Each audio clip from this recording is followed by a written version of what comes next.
백령 내에 파퓰리즘적인 요소가 많이 많습니다. 그 다음에 여러분 잘 아다시피 정치적인 영향도 많고요.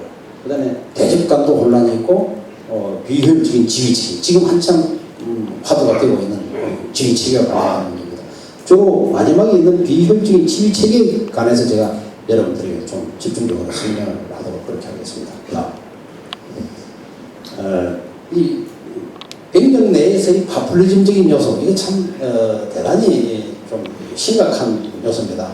여러분 여기 계신 여러분 많은 선배님들께서도 아마 우려를 하시는 것 중에 하나인데, 첫 번째가 여기 부모의 자식을 병사를 갖다가 부대를 배치하는데 부모가 나가서 컴퓨터로 망소를 눌러서 추첨을 해서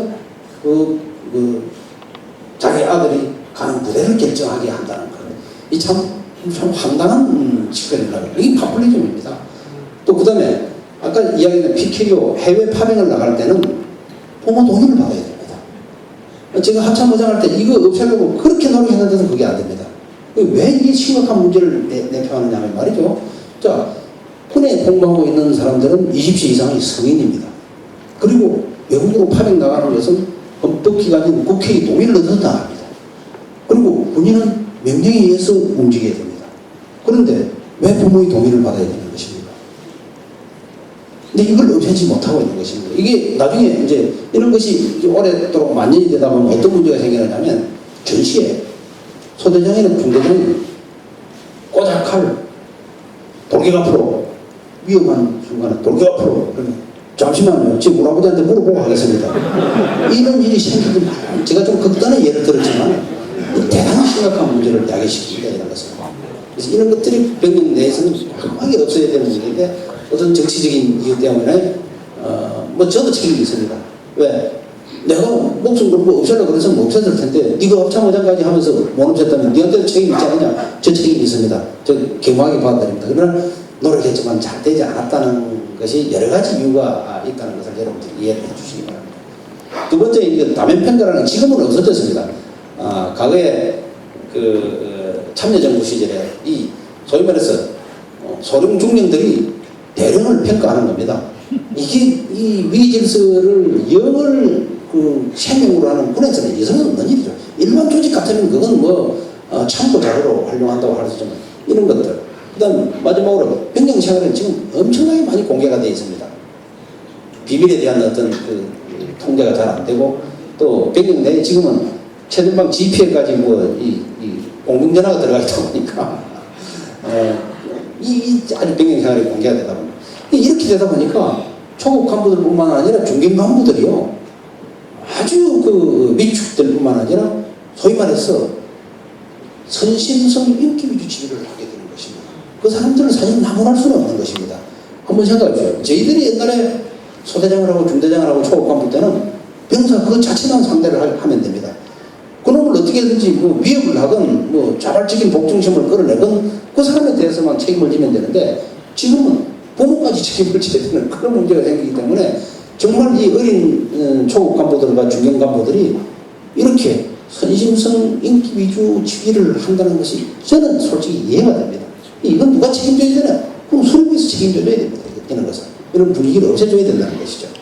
그러다 보니까 기초와 기본이 취하게 되고 영이 흐트러지고, 그러다 보니까 여러 가지 문제점들이 병영 내에서 일어나는 것이 아니냐. 제가 1년 동안 제대하고 나서 한번 생각해 보니까 이런 생각을 해봤습니다. 다음. 그다음 정치적인 영향입니다.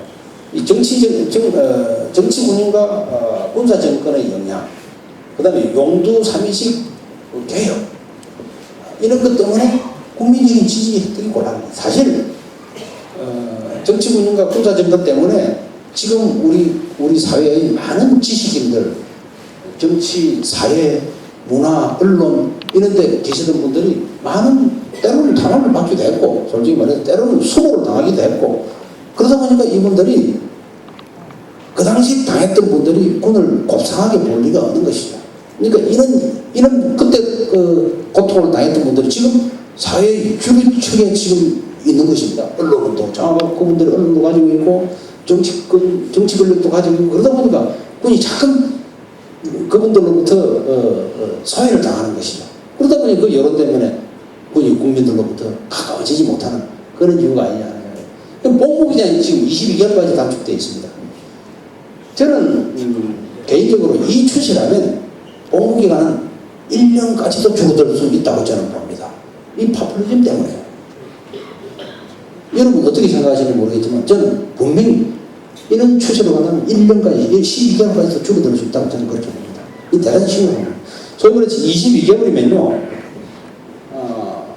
좀 농담으로 하면, 일본말 배울만 하면 해방돼 버린다고, 뭐 좀 가르칠만 하면, 뭐 알만하면 제대해 버리는 겁니다. 이 지휘관 입장에서는 정말 참 당황스럽게 짝이 없는 겁니다.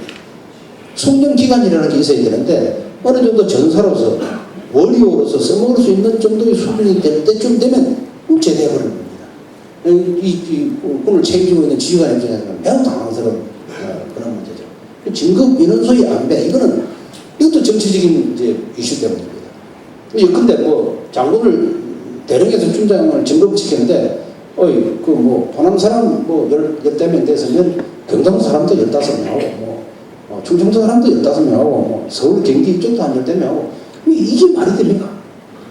또 뭐 육사 출신이 몇 명 했으니까 뭐 삼사 출신이 몇 명하고 학군 출신이 몇 명하고 뭐 이런 식으로 자꾸 갈라먹기 식의 어떤 진급 안배를 시켜놓죠. 왜? 군에서 그걸 자율권을 갖고 하려고 그러면 정치권에서 이걸 가만 놔주지 않는 겁니다. 왜 우리는 홀대하느냐 하는 이런 문제. 이 정치, 제가 전역하면서 그런 말씀도 했지만 군이 정치에 개입하는 것도 이것도 당연히 뭐 망고의 진리다. 정치 개입해서는 안 되는 것은 망고의 진리다. 그러나 정치가 군에 개입하는 것도 대단히 유의해야 되는 문제 중에 하나다. 제가 마지막 전역사에서 그런 이야기를 했습니다. 아마 여러분 인터넷에서 보신 분도 있겠지만 이 정치가 군에 개입하는 것은 정말 어떤 면에서는 문민 통치는 바람직한 방향입니다. 우리나라의 문민 통치의 틀은 완전하게 구축되어 있습니다. 그런데 정치가 군에 이렇게 개입해서 군을 뒤흔드는 것은 대단히 심각한 문제다 저는 그렇게 봅니다.